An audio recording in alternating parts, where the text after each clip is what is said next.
और बड़ी जानकारी भीलवाड़ा से आपको दे दें, जहां पर पूरे इलाके में तनाव पसरा हुआ है। 48 घंटे तक यहां पर इंटरनेट सेवाएं पूरी तरह बंद रहेगी। 2 युवकों पर बदमाशों ने फायरिंग की, जिसकी वजह से एक युवक की हत्या हो गई, जबकि एक युवक गंभीर रूप से घायल हुआ है। हत्याकांड को आदर्श कांड से जोड़कर देखा जा रहा है। ये बड़ी जानकारी अब तक पहुंचा रहे हैं। भीलवाड़ा में फिलहाल तनाव की स्थिति बनी हुई है। 48 घंटे तक यहां पर इंटरनेट सेवाएं बंद कर दी गई हैं। 2 युवकों पर बदमाशों ने फायरिंग की, जिसमें एक युवक की मौत हो गई, जबकि एक युवक गंभीर रूप से घायल है, जिसका इलाज चल रहा है। 2 तस्वीरें आपकी टीवी स्क्रीन पर। पहली तस्वीर आप देख रहे हैं, जहां पर बदमाशों ने युवक पर गोली चलाई। पूरे इलाके में तनाव पसरा हुआ है। रात को भी पूरे इलाके में पुलिस पहुंची। पुलिस का अब भी वहां पर पहरा है और 48 घंटे तक इंटरनेट यहां पर बंद किया गया है, ताकि सोशल मीडिया के जरिए यहां पर तनाव की स्थिति न बने। इसे देखते हुए इंटरनेट बंद किया गया है। फिलहाल एक युवक जो घायल हुआ है, उसका इलाज जारी है। भीलवाड़ा शहर के बड़ला चौराहे पर करीब 3:20 3:25 दिन में ही फायरिंग की घटना हुई है। मौके पे उच्चाधिकारी पहुंच गए। एक चश्मदीद गवाह से ये मालूम पड़ा है कि शायद 2 मोटरसाइकिलें थीं, जिस पे 2-2 सवार थे और उनके द्वारा 3 राउंड फायर किए गए हैं। मौके पे 2 जो फायर हैं, जो खाली कारतूस हैं, वो बरामद कर लिए हैं और बाकी इसमें स्पेशल टीम को लगा के और सिटी की टीम को लगाकर आगे की तफ्तीश जारी है। तो टीम वहां पर लगातार तैनात है। उस वक्त की तस्वीरें आप देख रहे हैं। जैसे ही पुलिस को जानकारी मिली, पुलिस मौके पर पहुंची और तब से लेकर अब तक पुलिस चप्पे चप्पे पर नजर बनाए हुए है। 48 घंटों के लिए यहां पर इंटरनेट सेवाएं बंद कर दी गई हैं, ताकि किसी भी तरह की तनाव की स्थिति न बने। घायल व्यक्ति का इलाज अस्पताल में जारी है और एक युवक की मौत हो चुकी है।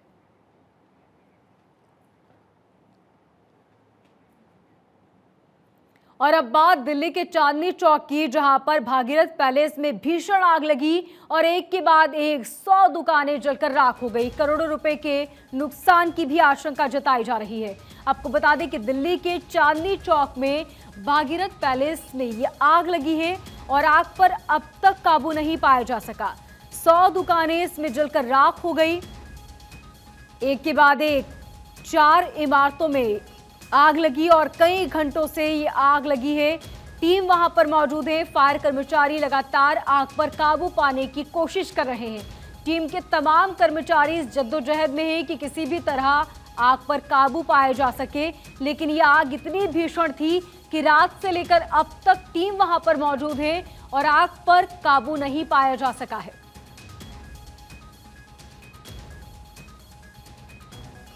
स्थिति अभी जो है बहुत ज़्यादा वो नहीं है, फायर कंटेंट हो गई है, पर क्योंकि बिल्डिंग गिर रही है बार बार, इसलिए जो है दिक्कत हो रही है। हमें बार बार जो है आदमी को पुल आउट करना पड़ता है, क्योंकि बिल्डिंग बहुत कमज़ोर है और गली बहुत नैरो है और आग जो है एक बिल्डिंग से दूसरी बिल्डिंग में चली गई है।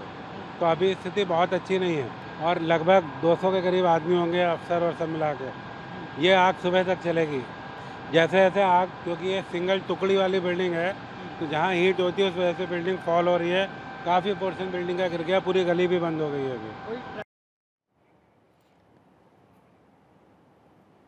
और हमारे साथ हमारे संवाददाता कन्हैया लगातार फोन लाइन पर बने हुए हैं। कन्हैया, सबसे पहले यही जानना चाहेंगे आपसे कि फिलहाल वहां पर किस तरह की स्थिति है, क्या आग पर काबू पाया जा सका, टीम का क्या कुछ कहना है? देखिए, आपको बता दें कि चांदनी चौक भागीरथी पैलेस का जो इलाका है, वो इलेक्ट्रॉनिक सामान की दुकान वहां पर सबसे ज्यादा है। हजारों की संख्या में इलेक्ट्रॉनिक दुकान है और जो बिल्डिंग है वो बहुत ही पुरानी है। वो जो बिल्डिंग है, इस आग की वजह से बहुत ज्यादा 4-5 बिल्डिंगें जो है आपस में सब जुड़ी हुई हैं और वो सारी बिल्डिंगें कोलैप्स हो रही हैं। अभी तक आग पर पूरी तरीके से नियंत्रण नहीं पाया गया है, क्योंकि जो ये दुकानें हैं, ये इलेक्ट्रॉनिक सामान की दुकानें हैं। यहाँ पे वायर्स हैं और यहाँ पे प्लास्टिक के जो सामान है वो है, उस पर आग बहुत जल्दी लगती है, लेकिन बहुत देर में बुझती है। लगातार अगर देखा जाए तो रात करीब 10 बजे से ये आग की सूचना मिली थी। लगभग 9:15 बजे जो है फायर ब्रिगेड को ये सूचना दी गई थी कि यहाँ पर इतनी बड़ी संख्या में बड़े पैमाने पे आग लगी है। और लगातार जो फायर ब्रिगेड की टीम है वो यहाँ पर मौजूद है। 200 से अधिक जो फायर ब्रिगेड के कर्मचारी हैं वो आग बुझाने का प्रयास कर रहे हैं। 40 से अधिक जो है गाड़ियां आ चुकी है। यहाँ तक कि जो फायर ब्रिगेड की जो ऑटो पायलट जो गाड़ियां होती हैं जिसमें फायर ब्रिगेड के जो इक्विपमेंट्स होते हैं उससे आग बुझाने का प्रयास किया जा रहा है, क्योंकि जो प्लास्टिक है उससे आग जो है पूरी तरीके से नहीं बुझ पाती है। फोम का इस्तेमाल किया जा रहा है। आसपास का जो इलाका है उसको बैरिकेड से ढक दिया गया है, बैरिकेड लगा दिया गया है कि किसी तरीके की कोई जान की हानि ना होने पाए। अभी तक तो ऐसी कोई सूचना नहीं आई है कि किसी के हताहत होने की सूचना नहीं आई है, पर अभी तक पूरी तरीके से आग पर नियंत्रण नहीं पाया गया। कन्हैया, ये आग किस वजह से लगी और जो तस्वीरें हम देख रहे हैं आगजनी की, उसके बाद ये कहना गलत नहीं होगा कि इस आग को बुझाने में लंबा वक्त लग सकता है? देखिए, पहली बात सबसे बड़ी इसमें लापरवाही ये सामने आ रही है कि आसपास का जो इलाका है, क्योंकि इतनी घनी आबादी है, यहाँ पर इतने सक्रिय रास्ते हैं कि आग बुझाने के लिए जो इक्विपमेंट्स या जो गाड़ियां आई थी फायर ब्रिगेड की वो भी मौके पर नहीं पहुंच पा रही थी। बहुत ही मुश्किलों से वहां पर जो फायर ब्रिगेड के कर्मचारी हैं वो अपनी गाड़ियों को पहुंचाए हैं। इसके बाद सबसे अहम जानकारी ये मिली है कि ये शॉर्ट सर्किट की वजह से आग लगी है और अभी ये पूरी तरीके से स्पष्ट नहीं हो पाया कि आग लगने की क्या वजह है। पर यहाँ पर अगर देखा जाए तो आग बुझाने के पर्याप्त साधन नहीं थे, क्योंकि इतने अगर बड़े पैमाने में अगर कोई मार्केट है यहाँ पर इस तरीके से इक्विपमेंट होने चाहिए, जरूर होने चाहिए फायर ब्रिगेड की तरफ से भी और आम जो वहाँ के दुकानदार हैं उनकी तरफ से भी होने चाहिए कि किस तरीके की आग पर पहले शुरुआती दौर पे ही उन पर काबू पाया जा सके, क्योंकि धीरे धीरे आग बढ़ती चली गई। अगर देखा जाए तो वहाँ पे इलेक्ट्रॉनिक सामान थे, प्लास्टिक के वायर्स थे और बहुत सी ऐसी चीजें थी जो बहुत तेजी से आग पकड़ती हैं, तो जिसकी वजह से आग इतने बड़े पैमाने पे फैली। और जो वहाँ की बिल्डिंगें हैं, जो वहाँ की दुकानें हैं, वो जिस बिल्डिंग में हैं जो वो बहुत ही सक्रिय रास्ते हैं, बहुत ही कमजोर बिल्डिंगें हैं, इसलिए बिल्डिंगें भी कोलैप्स हो रही हैं। तो जब बिल्डिंगें कोलैप्स हो रही है तो बगल में जो बगल की बिल्डिंग है उसमें भी आग फैल रही है। तो निश्चित रूप से यहाँ पर अगर देखा जाए तो एक जो जागरूकता की बात है उसकी लापरवाही यहाँ पर सामने आती है। लोगों को खुद अपने आग बुझाने का साधन रखना चाहिए और इसके अलावा जो फायर ब्रिगेड की जो टीम है वो लगातार यहाँ पर जुटी हुई है। लेकिन बिल्कुल ठीक कहा कन्हैया आपने, यदि इंतजाम दुरुस्त होते तो शायद अब तक आग पर काबू पा लिया गया होता। बहुत शुक्रिया तमाम जानकारी के लिए। और अब बात करेंगे श्रद्धा मर्डर केस में। आज आफताब का एक बार फिर से पॉलीग्राफी टेस्ट हुआ। ये टेस्ट आज भी जारी हो सकता है क्योंकि एफएसएल के निर्देशक दीपा वर्मा के मुताबिक पूरा टेस्ट फिजिकल कंडीशन पर निर्भर करता है और ये टेस्ट लंबा चल सकता है। सूत्रों के मुताबिक पॉलीग्राफी टेस्ट के बीच आफताब बिल्कुल सहयोग नहीं कर रहा था।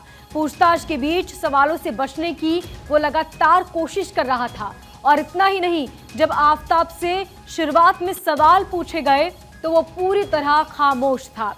उसने एफएसएल को गुमराह करने की कोशिश की।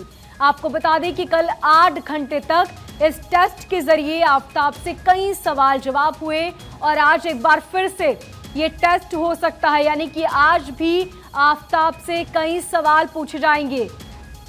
जैसे कि उसने आखिर ये जो पूरा प्लान था, उसने श्रद्धा को मारा, क्या उसने इसके लिए पहले से प्लानिंग की थी, किन हथियारों का इस्तेमाल किया, मारने के बाद उसने शव के साथ क्या किया, इन तमाम सवालों को पूछा गया। और आज एक बार फिर से पॉलीग्राफी टेस्ट के जरिए आफताब से तमाम सवाल पूछे जाएंगे।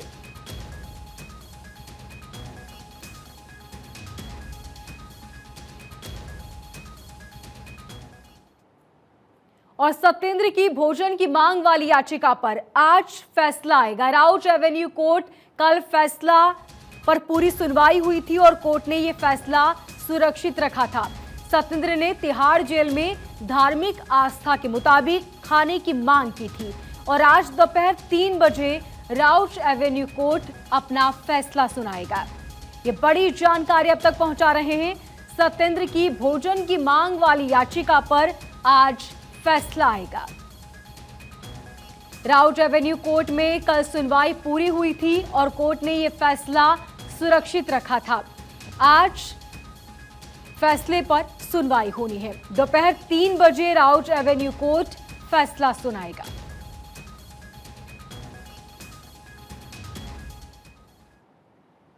आज लखनऊ में यूपी कैबिनेट की बैठक होगी। सुबह 10 बजे सीएम योगी की अध्यक्षता में 5 कालिदास मार्ग पर यह बैठक होनी है। इस बैठक के बाद सीएम अलीगढ़ और फिरोजाबाद पहुंचेंगे। आपको बता दें कि इस बैठक में कई मुद्दों को लेकर बातचीत की जाएगी।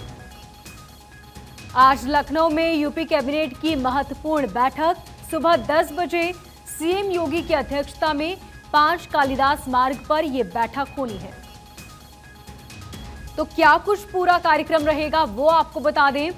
सीएम योगी का कार्यक्रम सुबह 11 बजे लखनऊ से रवाना होंगे। इसके बाद दोपहर 1 बजे अलीगढ़ पहुंचेंगे सीएम योगी और दोपहर 1:15 यानी कि 1:15 बजे विकास परियोजनाओं का लोकार्पण और शिलान्यास किया जाएगा। इसके बाद दोपहर 2 बजे प्रबुद्ध जन सम्मेलन करेंगे सीएम योगी।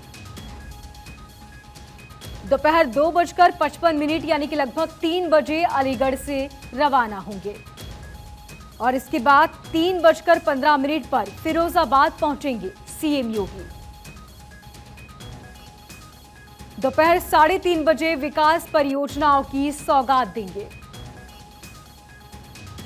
और इसके बाद शाम 4 बजे प्रबुद्ध सम्मेलन में शामिल होंगे। 5:10 पर फिरोजाबाद से आगरा के लिए रवाना होंगे सीएम योगी। इसके बाद शाम 5:25 पर खेरिया एयरपोर्ट आगरा से लखनऊ के लिए रवाना हो जाएंगे। इसके बाद शाम 6:15 बजे लखनऊ पहुंचेंगे सीएम योगी। तो सीएम योगी का ये पूरा कार्यक्रम आपको बता रहे हैं जो सुबह 11 बजे से शुरू होगा और ये पूरे दिन सीएम का ये कार्यक्रम होना है। कार्यक्रम को लेकर तमाम तैयारियां पूरी की जा चुकी हैं।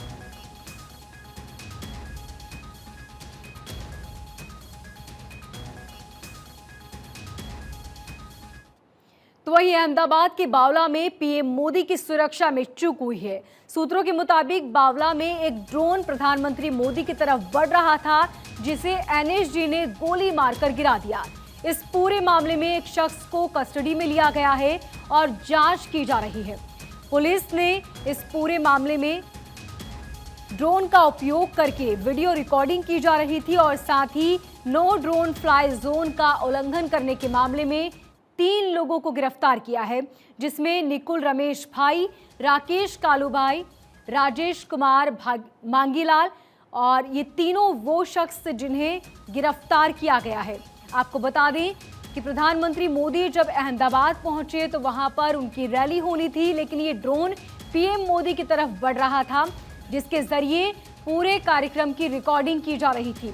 जैसे ये ड्रोन पीएम मोदी की तरफ बढ़ा, वहां मौजूद एनएसजी ने गोली मारकर इस ड्रोन को नीचे गिरा दिया और 3 लोगों को हिरासत में लिया गया है जिनसे पूछताछ की जा रही है।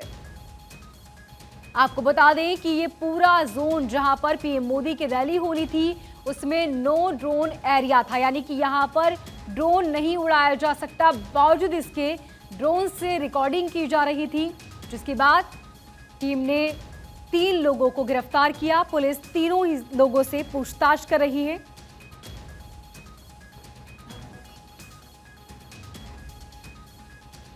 तो राजेश कुमार मांगीलाल प्रजापति जिन्हें गिरफ्तार किया गया है पीएम मोदी की सुरक्षा में चूक के मामले में 3 लोगों से पूछताछ की जा रही है। इस ड्रोन के जरिए पूरे कार्यक्रम की रिकॉर्डिंग की जा रही थी। पूरा एरिया नो जोन था, जिसके बावजूद भी यहां पर ये ड्रोन उड़ाया जा रहा था और एनएसजी ने जैसे ही पीएम मोदी की तरफ बढ़ता हुआ ड्रोन देखा, उन्होंने गोली मारकर ड्रोन को गिरा दिया और 3 लोगों को गिरफ्तार किया गया। इन तीनों ही लोगों से फिलहाल पूछताछ की जा रही है। और आइए बढ़ते हैं वॉर 24 की तरफ। मानवाधिकार आयुक्त दमित्रो ने युद्ध के रूसी कैदियों के आदान प्रदान की फुटेज दिखाई। यूक्रेन युद्ध के कैदियों के संबंध में जिनेवा सम्मेलनों के सभी मापदंडों का अनुपालन करता है। जम्मा में सबसे अच्छा रूसी Su-34M बॉम्बर को मार गिराया, पायलट भी नहीं बच पाया। डोनेस्क के क्षेत्र में के पास आग लगी, सब स्टेशन में लगी भीषण आग, कई किलोमीटर तक धुआं फैला। रूस यूक्रेन युद्ध में रूसी सेना का आक्रामक हमला, लगातार रूस यूक्रेन पर कर रहा तेज हमले। रूस के खिलाफ यूक्रेन का नया मंसूबा तैयार, यूक्रेनी Mi-8 हेलीकॉप्टर युद्धक मिशन के लिए पूरी तरह तैयार। रूस यूक्रेन के बीच चल रहे युद्ध के बीच एक अच्छी तस्वीर सामने आई, घुटनों के बल अपने पोते से उसकी दादी मिली। यूक्रेन के खिलाफ और आक्रामक होगा रूस, अचानक वेपन फैक्ट्री पहुंचे दिमित्री, घातक हथियारों का चेक किया प्रेजेंटेशन, कहा रूस को हथियारों की कमी नहीं। रूस के ठिकानों पर यूक्रेन का अटैक, रशियन व्हीकल पर यूक्रेन की भीषण बमबारी, रूस के कई टैंक और व्हीकल तबाह हुए। यूक्रेन में रूस का बड़ा हमले में यूक्रेन के 23 सैनिक मारे गए, यूक्रेन का सैनिक ठिकाना पूरी तरह से तहस नहस। डोनेस्क में अब भी आर पार की लड़ाई जारी, यूक्रेन की फोर्स पर डीपीआरए ने कहर बरपाया। रशियन आर्मी पर यूक्रेन का ड्रोन अटैक, पैदल जा रहे रूसी सेना पर ड्रोन से बम गिराया, चपेट में आए कई सैनिक। यूक्रेन का काउंटर अटैक, M777 तोप से रूस की मिलिट्री डिपो पर गोलीबारी की गई। यूक्रेन ने रूस के BMP-2 टैंक पर दागी मिसाइल से 4 किलोमीटर दूर निशाना साधा गया। ईस्ट यूक्रेन में रशियन T-80 टैंक पर यूक्रेन का अटैक हुआ। यूक्रेन के राष्ट्रपति जेलेंस्की का रुख, कहा मिसाइलें दागकर रूस ने साबित कर दिया कि वो आतंकवाद का प्रायोजक देश। यूक्रेन में मौतों का लेकर UN में रूस का बयान, कहा नागरिकों की मौत के लिए पश्चिम जिम्मेदार। यूक्रेन ने कीव पर अटैक पर बदला लिया, लुहांस्क में रूसी फौज का हमला। यूक्रेन के बीच अब रूस तैयार कर रहा है घातक मिसाइल लॉन्चर। वॉर जोन में यूक्रेन प्लेन का एक्शन, रूसी ठिकानों पर हमला तेज किया। यूक्रेनी सेना जमीन के आसपास तक रूस पर कर रही है काउंटर अटैक। ब्लैक सी से यूक्रेन पर बड़े हमले की तैयारी, जमीन से लेकर आसमान पर बम के धमाके जारी। रूस ने सभी मिसाइल यूनिट को सिस्टम में लैस किया, सिस्टम अब तक यूक्रेन आर्मी पर काफी भारी। फील्ड में दुश्मन को तबाह करने के लिए रूस S-2A7 पियोन मिसाइल से कर रहा हमला। रूसी सेना ने यूक्रेनी ठिकानों पर हमला किया, रूस ने बड़ा दावा किया।